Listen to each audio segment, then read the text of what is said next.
Quand je suis arrivée à l'âge, entre guillemets, des premières, je dirais, expériences sexuelles, les premières histoires d'amour, les histoires amoureuses et sexuelles, c'était avant la légalisation de la pilule et, disons, des moyens modernes de contraception. Et donc, ma première, disons, confrontation avec ce problème, puisque après, on a pu dissocier beaucoup plus facilement la sexualité et la procréation, mais ma première confrontation, moi, ça a été il y avait que les moyens traditionnels de contraception qui, comme on le sait, permettent de faire des tas de beaux bébés. Et effectivement, très très jeune, je me suis retrouvée enceinte et j'ai donc connu, et je ne vais pas m'appesantir dessus, mais enfin, l'horreur des avortements clandestins dont j'ai failli mourir. Enfin bon, c'était une histoire absolument abominable. Et après, effectivement, les moyens, disons, modernes de contraception sont arrivés et ça ne s'est pas reproduit. Et après, je suis passée à l'épisode, disons, au début de l'aventure, maternité, et dans un contexte où effectivement on pouvait dissocier la sexualité de la procréation. Et donc j'ai connu ces années quand même assez agréables où on avait la contraception, mais il n'y avait pas encore le sida. Donc il y a eu cette parenthèse enchantée dont d'autres ont dû vous parler. Et puis, j'ai eu envie d'avoir un enfant, parce que moi, dans ma tête, je veux dire, quand j'étais je sais pas quoi, ou fin de lycée, ou au début de mes études, je me disais, j'aurais réussi ma vie quand j'aurais publié un roman et fait un enfant. Voilà. Alors, on vient à l'enfant, et je voulais faire un enfant avec l'homme que j'aimais à l'époque, mais qui était venu vivre avec moi, mais il avait quelques, disons, caractéristiques qui faisaient qu'il avait du mal à accepter de refaire un enfant. Il était beaucoup plus âgé que moi, il était marié, il vivait avec moi, mais sa femme ne voulait pas divorcer, donc il ne pouvait pas reconnaître l'enfant, puisque à l'époque, les gens mariés, les hommes mariés, ne pouvaient pas reconnaître un enfant né hors des liens sacrés du mariage. Et moi, j'en voulais vraiment un.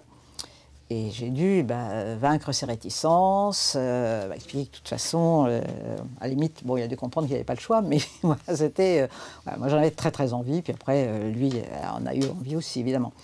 Et j'ai été enceinte tout de suite, dès que, voilà, on a commencé.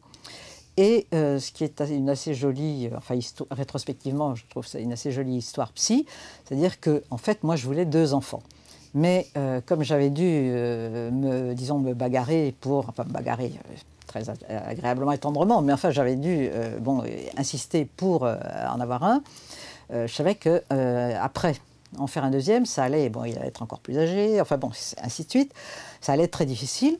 Donc j'ai fait une double ovulation et j'ai eu des jumelles.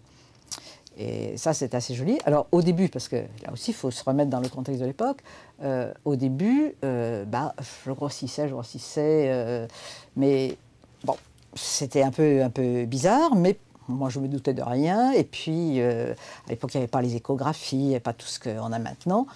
Donc, j'ai su, au fond, que j'attendais 2 enfants assez tard. Et notamment quand je devais être, je sais pas, peut-être au 5e mois ou quelque chose comme ça. Et j'allais encore, parce que c'était pendant les vacances, me promener un peu dans des montagnes genre pâturage, quoi, pas des monts comme ça. Et les gens qui me croisaient, ils croyaient tous que j'allais accoucher dans le prochain virage, quoi, parce que j'étais vraiment comme ça.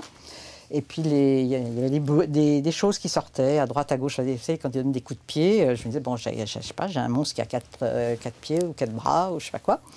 Et puis finalement, au 7e mois, là, on avait le droit de faire une radio. Pas avant parce que c'était mauvais pour les chers petits. Et là, je me souviens, j'étais assise sur la table sur laquelle on a fait l'examen et le médecin est arrivé en me brandissant des clichés en me disant « Devinez combien il y en a ?» Donc je me suis dit « à mon avis, il doit bien y avoir 2. » Et il y en avait 2. Donc j'ai pris un taxi, je suis rentrée chez moi, je me suis dit « maintenant je m'allonge, parce qu'il faudrait les garder le plus longtemps possible, parce que plus ils sont évidemment prématurés, plus il y a des problèmes. » et je me suis retenue, je les ai gardées jusqu'à 8 mois, un tiers. Voilà. Et donc elles sont nées, et ça a été un grand, grand bonheur. Et enfin, bon, il y aurait pas de choses à raconter, mais bon, un des épisodes de cette histoire, c'est que donc j'étais en congé maternité. Et puis, la première fois que je suis, bon, il y a une personne qui est venue me remplacer. La première fois que j'ai pu sortir pour rejoindre mon compagnon pour aller déjeuner en ville, parce que voilà, jusque-là j'étais à la maison, puisque j'allaitais les deux en plus. Enfin bon, c'était très agréable, bon, un petit peu sportif. Et on était rue du Four pour aller à un restaurant, et on croise deux gitanes qui opéraient beaucoup à l'époque pour dire la bonne aventure, etc., dans la rue du Four. Elles vous attrapaient, et puis elles prenaient votre main, et puis voilà. Même, alors, bon, moi je voulais pas, j'avais pas le temps, et puis je tenais pas du tout bon, à me faire alpaguer par ces nanas. Et quand même, il y en a une qui m'attrape comme ça, et comme je me dégageais comme ça, elle me pointe le doigt, elle me dit « Toi, tu vas avoir des jumelles ». Alors je l'ai regardée, je lui ai dit « Bah non, c'est déjà fait ». Alors elle m'a refondé son doigt, elle m'a dit bah, « Tu en auras d'autres ».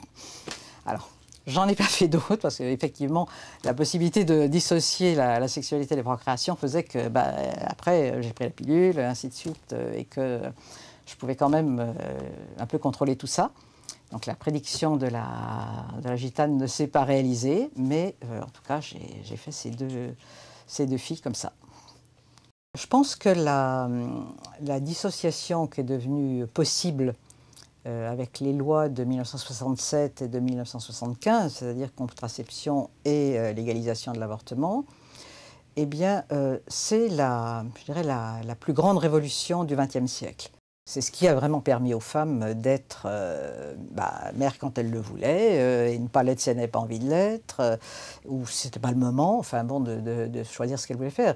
Et à partir du moment où on peut choisir de maîtriser sa fécondité, ça veut dire qu'on peut travailler sans être obligé d'être interrompu parce que, temporairement ou définitivement, parce que y a un enfant qui arrive, qui n'était pas prévu, et ainsi de suite. Ça évite aussi les infanticides, enfin bon, toutes les choses horribles qu'on peut aussi imaginer autour de ça.